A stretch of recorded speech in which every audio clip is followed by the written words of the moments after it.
अभी दुनिया में जो तमाम बड़े बड़े तानाशाह हुए जिनको जनता ने घुटने पर ला दिया, अभी आरएसएस बीजेपी वाले उतने बड़े तानाशाह तो कम से कम नहीं हुए, नहीं हो पाए।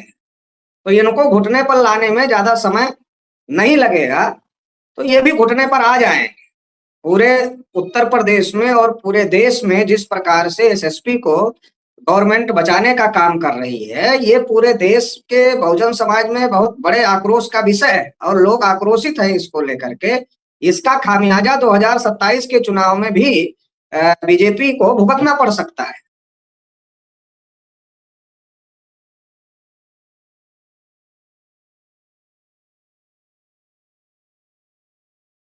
जय भीम जोहार। इस वक्त हमारे साथ राष्ट्रीय अध्यक्ष राष्ट्रीय पिछड़ा वर्ग मोर्चा से चौधरी विकास पटेल सर हमारे साथ मौजूद है।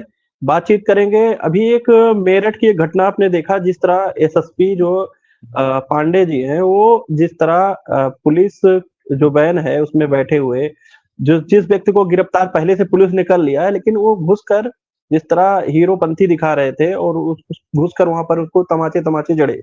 इसके बाद देश भर में बहुत सारे जो विपक्ष के लोग हैं वो भी आवाज उठाए और सर ने भी ये बातें इसका विरोध किया था। क्या कहेंगे सर, जिस तरह पुलिस का जो रवैया है, वर्तमान जो सरकार है वो पुलिस के बल पर जिस तरह वो लोगों पे शिकंजा कस रही है, उनके परिवार से लोगों को मिलने नहीं दे रही विपक्ष के लोगों को, क्या कहेंगे सर? ये एक घटना नहीं है, इससे पहले हाथरस का आपने घटना देखा था कि उसके पीड़िता से लोगों को मिलने नहीं दिया गया, अभी इसके घर वाले से नहीं मिलने दे रहे हैं, क्या कहेंगे? प्रदेश में जो आरएसएस बीजेपी की सरकार है, वो सरकार लगातार ओबीसी हो, एससी हो, एसटी हो, इन लोगों के ऊपर लगातार अन्याय और अत्याचार करवा रही है। और जब इसका विरोध होता है तो पुलिस को संरक्षण दे के प्रदर्शनकारियों को और विरोध करने वाले के ऊपर कार्यवाही करवाती है और नाजायज तरीके से कार्यवाही करवाती है, असंवैधानिक तरीके से कार्यवाही करवाती है ताकि इनका मनोबल गिराया जा सके। लेकिन आरएसएस बीजेपी को इस बात को ध्यान रखना चाहिए कि 2024 के इलेक्शन में उनको इसका खामियाजा भुगतना पड़ा है। और अगर इसी प्रकार की कार्यवाही, जिस प्रकार की कार्यवाही चल रही है, मेरठ में जिस प्रकार से पुलिस वैन में बिठाने के बाद पीटा, वहां वो कौन से कानून का उल्लंघन कर रहा था? वहां कौन सा वो रोड जाम कर रहा था? तो पुलिस वैन में बिठाने के बाद आप पीटने जा रहे हो पुलिस वैन खोलकर, इसका मतलब ये है कि आप जातिवादी मानसिकता से ग्रसित होकर खुन्नस निकाल रहे हो कि ये शेड्यूल कास्ट के लोग कैसे आंदोलन कर सकते हैं, कैसे सड़क पर उतर सकते हैं, ओबीसी के लोग कैसे सड़क पे उतर सकते हैं, आंदोलन कर सकते हैं। तो इसका मतलब ये है कि आपके अंदर जो ब्राह्मणवादी व्यवस्था का दंभ है, वो भले आप संवैधानिक सिस्टम में आप न्याय के पद पर बैठे हो, आप एसएसपी हो, लेकिन आपके मन में वही ब्राह्मणवादी वर्चस्व हावी है और इसलिए आप संविधान को साइड में कर करके गैर संवैधानिक तरीके से आप पीटने का काम कर रहे हो। और सरकार पूरी तरीके से संरक्षण दे रही है। अगर इतनी बड़ी घटना हुई और असंवैधानिक तरीके से इस प्रकार का काम किया गया और खुलेआम कैमरे पर ये चीजें हुई और सारी मीडिया में, सारे चैनलों में ये बातें आई, इसके बावजूद भी अगर उत्तर प्रदेश की सरकार इस पर कोई कार्यवाही नहीं कर रही है, तो इससे ये बात साबित होती है कि उत्तर प्रदेश की जो सरकार है वो चाहती है कि schedule caste, schedule tribe, OBC जो बहुजन समाज के लोग हैं उनके ऊपर अन्याय अत्याचार बढ़ाया जाए और अन्याय अत्याचार करने वालों को संरक्षण सरकार दे रही है। इसका सीधा सीधा अर्थ यही निकलता है कि सरकार के संरक्षण में पुलिस इस प्रकार की कार्यवाहियां कर रही है। अगर सरकार का संरक्षण नहीं होता तो सरकार तत्काल प्रभाव से उस एसएसपी को निलंबित करती कम से कम, या बर्खास्त करने का काम करती, जैसा कि हम लोग मांग कर रहे हैं। लेकिन सरकार के द्वारा किसी प्रकार की कोई कार्यवाही न करना इस बात का सबूत है कि ये सब घटनाएं सरकार के इशारे पर करवाई जा रही।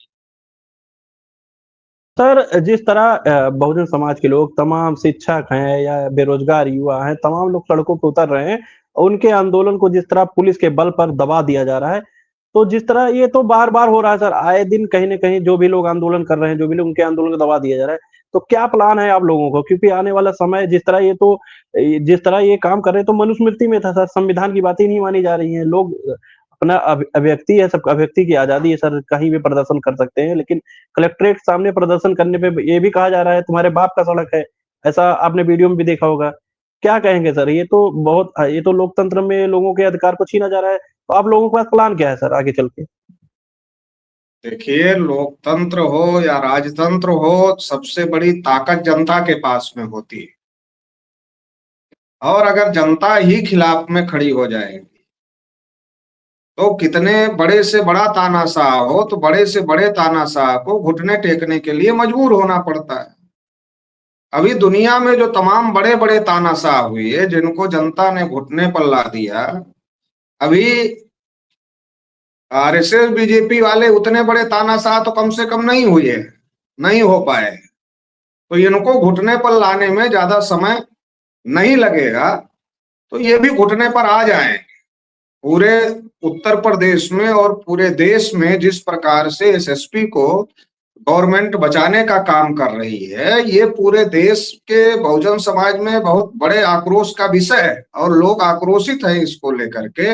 इसका खामियाजा 2027 के चुनाव में भी बीजेपी को भुगतना पड़ सकता है, क्योंकि ये छोटा मामला नहीं है। ये संविधान को साइड में कर करके गैर संवैधानिक तरीके से अन्याय, पुलिस के द्वारा अन्याय करने का मामला है। और ये एक मामला नहीं है, ऐसे तमाम मामले हो रहे हैं और बहुत बड़े पैमाने पर शेड्यूल कास्ट हो, ओबीसी हो या माइनॉरिटीज के लोग हों, उनके ऊपर अन्याय अत्याचार की घटनाएं उत्तर प्रदेश में बहुत बड़े पैमाने पर हो रही हैं और इसको लेकर लगातार आंदोलन भी हो रहा है। ठीक है, आपके पास पुलिस है, आपके पास पावर है, आप रोकोगे, लेकिन इससे रुकेगा थोड़ी ये आंदोलन। आंदोलन तो आगे ही बढ़ेगा इसको लेकर के। तो ये आंदोलन रुकने वाला नहीं है, ये आंदोलन आगे ही बढ़ रहा है और आने वाले समय में इसको लेकर के और भी बड़ा प्रदेश व्यापी आंदोलन किया जा सकता है। तो ये मामला सरकार कितना भी दबाना चाहे, कितना भी रोकना चाहे, ये मामला रुकेगा नहीं और इसको लेकर जो आक्रोश पनप रहा है लोगों के मन में, इसका खामियाजा आरएसएस बीजेपी के लोगों को भुगतना पड़ सकता है। आप एक बड़े संगठन के राष्ट्रीय पिछड़ा वर्ग मोर्चा के राष्ट्रीय अध्यक्ष हैं। आपके संगठन के माध्यम से कुछ इस पर कार्रवाई होने वाली, क्योंकि आपने पोस्ट डाला था। क्या आप लोगों की तरफ से क्या प्लान है सर इसको लेकर? नहीं, हम लोगों ने ये कहा है कि अगर इसको जो एसएसपी है, इसके ऊपर कार्रवाई नहीं की गई तो पूरे प्रदेश में हम लोग इसको लेकर आंदोलन करेंगे।